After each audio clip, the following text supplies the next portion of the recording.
Bonjour les amis, je suis ravie de vous retrouver pour une nouvelle vidéo un peu particulière puisque je vais vous présenter un projet sur lequel j'ai travaillé pendant de nombreux mois et que je suis ravie de voir aujourd'hui prendre vie.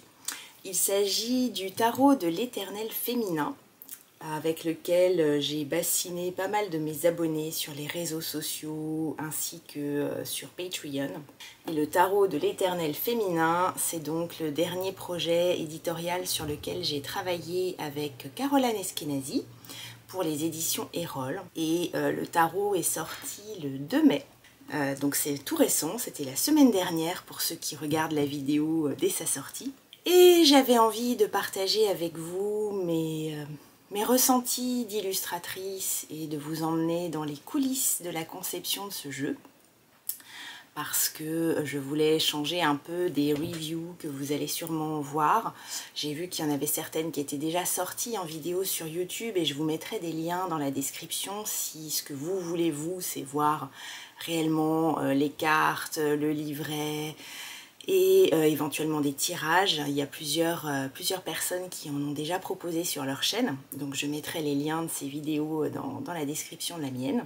Mais voilà, moi j'arrive avec un point de vue un petit peu différent des cartomanciennes expérimentées de la communauté tarot et oracle sur YouTube et sur les réseaux sociaux, puisque moi je suis l'illustratrice du tarot de l'Éternel féminin, et qu'à la base, moi je n'ai pas une connaissance hyper aiguë du monde des cartes, de leur symbolique. J'ai découvert cet univers à l'époque où j'ai illustré l'oracle des gardiennes sacrées, déjà avec Caroline Eskenazi. Et à l'époque, Caroline m'avait démarché parce qu'elle avait vu mes dessins. Donc c'est vraiment par rapport à mon style graphique, à mon style artistique qu'elle était venue vers moi et pas du tout sur mes compétences dans le monde des jeux type oracle et tarot. Et donc j'arrivais à l'époque des gardiennes sacrées avec vraiment presque une candeur là-dessus, et c'est une candeur que j'ai retrouvée quand Caroline m'a demandé si je voulais illustrer ce tarot avec elle. Puisque autant voilà, le monde des oracles est quand même relativement simple, on peut globalement faire tout ce qu'on veut, et bien dans le monde des tarots il y a des codes, et il y a en quelque sorte un cadre à respecter. Et donc j'ai dû apprendre aussi ce cadre-là, apprendre toute la symbolique des cartes, et je me suis dit que ce serait amusant de partager un peu mon expérience avec vous dans cette vidéo. Bon, déjà, je ne peux quand même pas ne pas vous montrer le contenu du coffret du tarot de l'Éternel féminin. Donc je vais vous le montrer rapidement, même si je ne vais pas vous faire un tour des cartes, parce que je pense que peut-être vous avez envie de les découvrir par vous-même, et je ne voudrais pas vous spoiler le jeu. Mais en tout cas, voilà, le coffret se présente comme ça, sous la forme d'un coffret au couvercle aimanté, donc c'est assez solide, et ça ressemble un peu à un vieux livre. Et en couverture, on a mis la grande prêtresse, donc qui est une des illustrations du jeu. Je vous montrerai quand même la carte de celle-ci.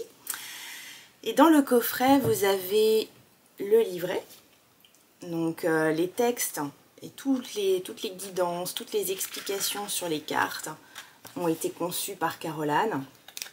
Et donc pour chaque carte, vous avez bien sûr le titre de la carte, son numéro, le mot-clé qui y est associé, et aussi à quelle carte du tarot de Marseille elle s'associe, puisque nous, en fait, je vous expliquerai un petit peu notre travail et notre point de vue. On a changé pas mal de choses, tout en gardant le cadre du tarot.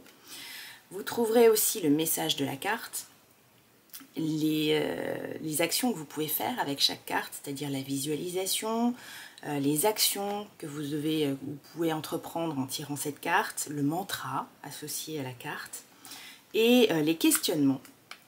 Voilà, les questionnements que vous pouvez vous poser si d'aventure vous tombez sur cette carte. Et vous avez aussi des exemples de tirages que Caroline vous propose. Des tirages simples, le message du jour à une carte, le tirage de la ligne temporelle à 3 cartes, le tirage de l'initiation des majeurs, donc là on ne garde que les arcanes majeures, à 3 cartes, le tirage des 4 éléments et le tirage de l'éternel féminin, donc à 5 cartes. Et tout est expliqué dans le livre, donc là-dessus je pense qu'on est sur un jeu qui est accessible à la fois aux novices, aux débutants, et puis aux personnes plus rompues aux arts divinatoires. En tout cas, voilà, c'est ce qu'on a essayé de faire au maximum. Et au départ, Caroline, quand elle m'a proposé le projet du tarot, elle m'a tout de suite expliqué qu'on ne serait pas dans une configuration de tarot classique, mais qu'on serait dans une configuration de type Rider-Waite-Smith. Et donc, normalement, dans la configuration classique du tarot, on a nos 78 cartes avec nos 22 arcanes majeures et les 56 mineurs. Et chacune est répartie dans 4 familles. Donc on a les coupes, les deniers, les bâtons et les épées. Et dans les jeux traditionnels, on va trouver des figures masculines, des figures féminines, des cartes royales et les fameux arcanes majeures. Là, dans le jeu l'éternel féminin, il y a plusieurs choses qui ont changé. Déjà, le nom des familles, puisque bien sûr, on retrouve nos 22 arcanes majeures, ça ne change pas. Elles sont dans les tons violets, les arcanes majeures. Mais par contre, les familles, par exemple, la famille des coupes, eh bien, c'est devenu la famille de l'eau.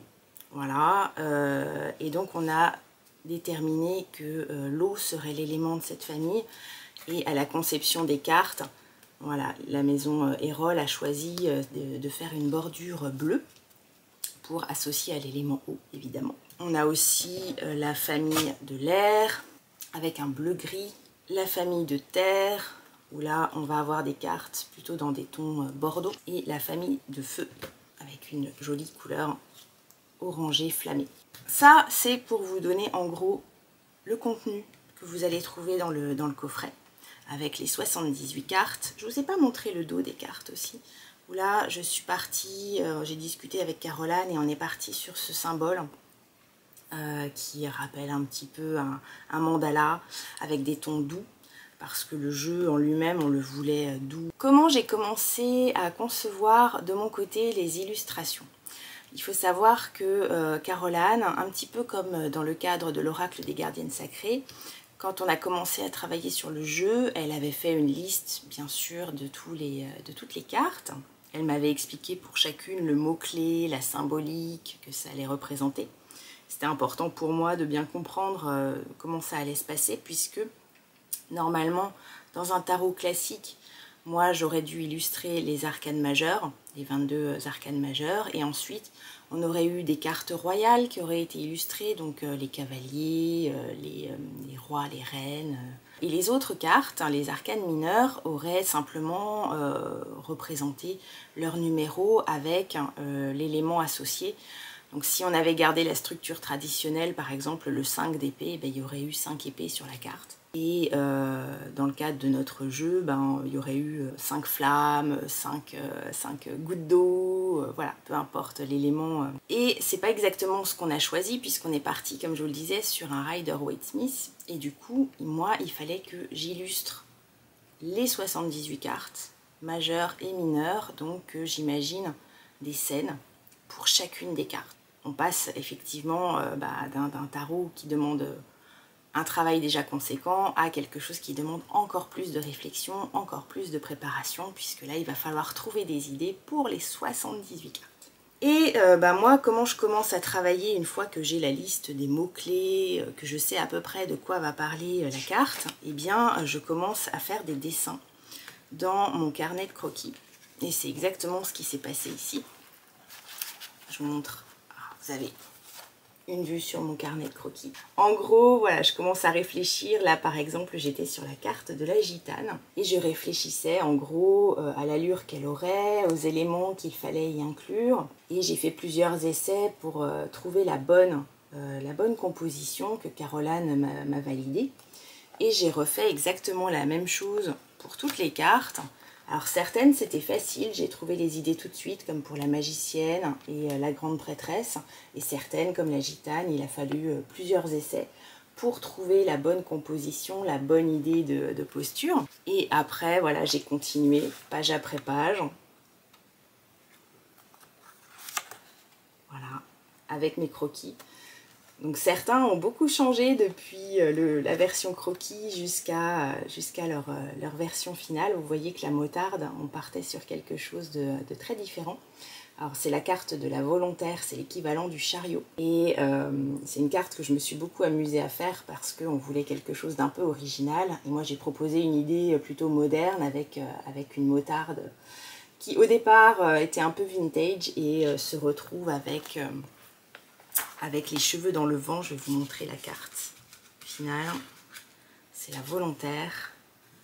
Voilà. Et c'est un petit peu ce qui caractérise ce jeu, c'est d'associer des figures traditionnelles à des figures plus modernes, que je me suis beaucoup amusée à préparer.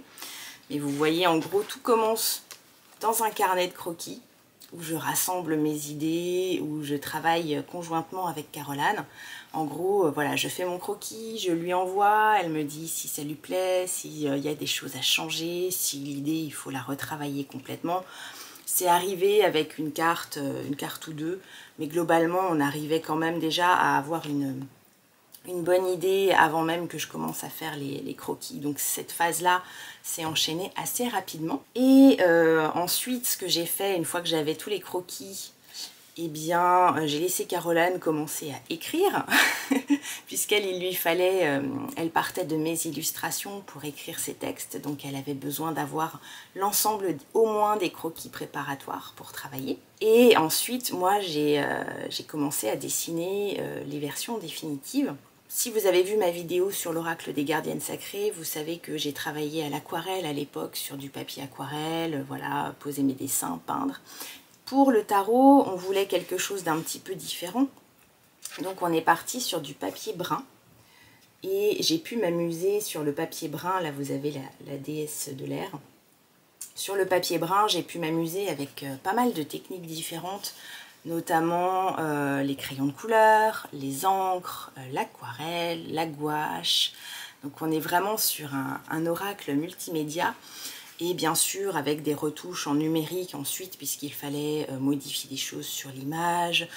Parfois j'avais besoin de fonds qui soient plus faciles à faire en numérique qu'au crayon par exemple, ça m'aurait pris des jours et des jours. Puis voilà, j'ai pu m'amuser à avoir quelque chose de très harmonieux, puisqu'en fin de compte tous les dessins sont sur ce papier teinté.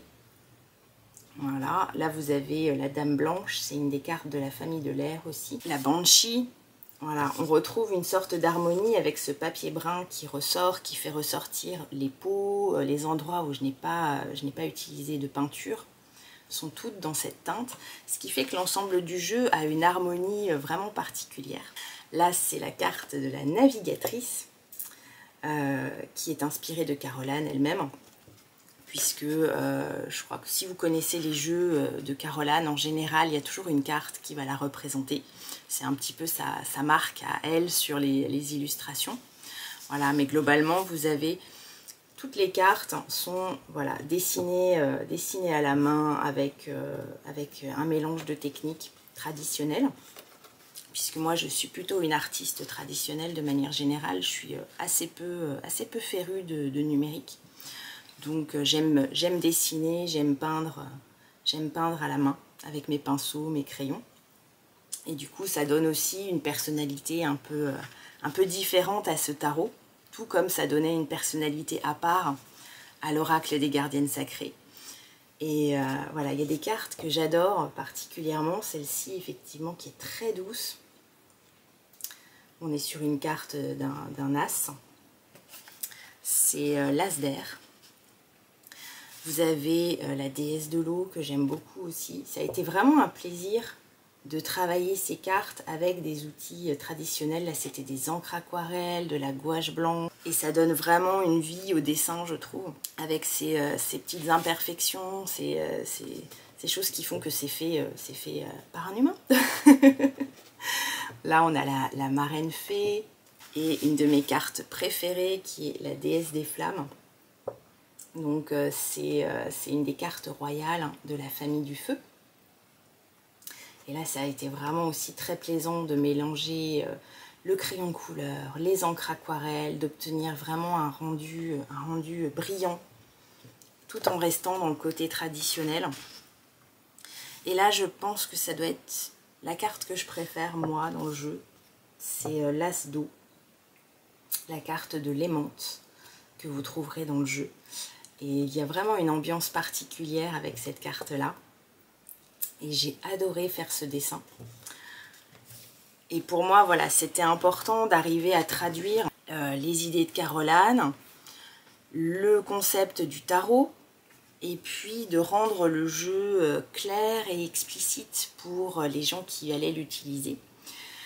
Les gens comme moi, qui n'ont pas forcément une connaissance aiguë du tarot, voilà, qu'ils arrivent à identifier les messages de chaque carte. Alors bien entendu, il y a le livret, mais je trouve que le fait qu'on ait renommé les cartes, qu'on ait associé une idée particulière et une scène à chacune des cartes, je trouve que ça le rend un petit peu plus compréhensible et un peu plus accessible. Après, moi, c'est mon ressenti d'utilisatrice.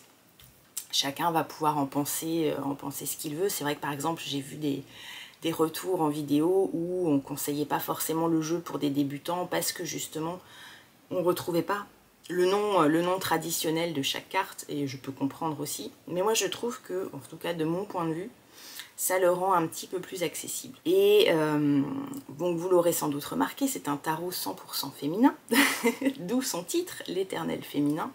Alors là aussi, je sais que ça va peut-être déranger des personnes qui se disent « ben oui, moi je préfère la structure traditionnelle du tarot avec ses figures masculines, ses figures féminines ». Je pense que là aussi, on a suffisamment de jeux et de variétés de jeux différentes pour que chacun puisse trouver le jeu qui va vraiment lui convenir. Et nous, avec Caroline, c'est vrai qu'on est très fascinés par la figure de la femme.